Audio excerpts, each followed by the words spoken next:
Okay, sorry about that. So, separating text using flash fill. Here with Excel, we're going to look at our worksheet here. This is our fruit sales worksheet. I'm going to zoom in just a little bit so we can see this a bit better. Now, what I want to do is I've already created my column header here, class fruit. What I want to do is come over, look at my column of sales class, and I want to extract everything to the right of this hyphen in here in this entire column, as we can see. Now, as I review this column of information, I can see that the first portion of this content is always fruit hyphen and then the name of a fruit. What I want to do is I want to put this over here. Well, traditionally we might use a formula, okay? And now those formulas might be, you might think of text to column, or maybe even the split text formula. We're going to try a different formula here. I'm going to try equals, and I'm going to use this right function. Now, what we're going to end up needing to extract everything to the right of that hyphen is going to be a nested formula, nested function formula. So first thing I want to do is I want to identify the cell in which I want to extract. Okay, and then I'm going to do a comma, and then it asks for me the number of characters. Well, before I do anything, this is where I need to put in the next function, and this is going to be the len, which means length, right? I'll press tab.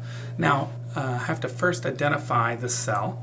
Okay, so I want to identify the length of this cell, close that down, and then do minus, and I have to come back and count the number of characters all the way to include that hyphen. So if I go 1, 2, 3, 4, 5, 6. Okay, let's try that. Let's see, 6. And then I'm going to close that parentheses down, and then I'll press Control Enter.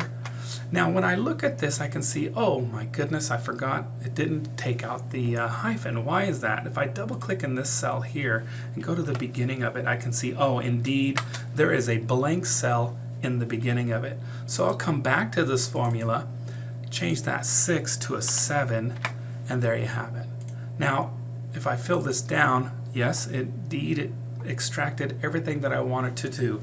However, there might be an easier way, and that is using our flash fill. Again, our objective is to grab everything after the hyphen, apples mi. So I'm going to just start typing that.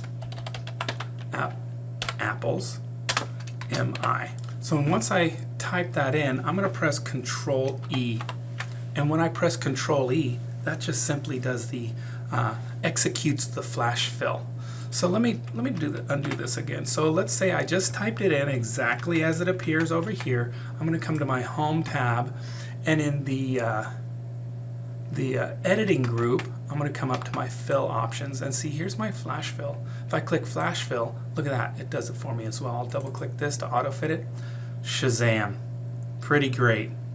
Okay, well, that was a bit long, but I shared a couple of functions with you, a nested functions formula also, and then we wrapped it all up with simple flash fill.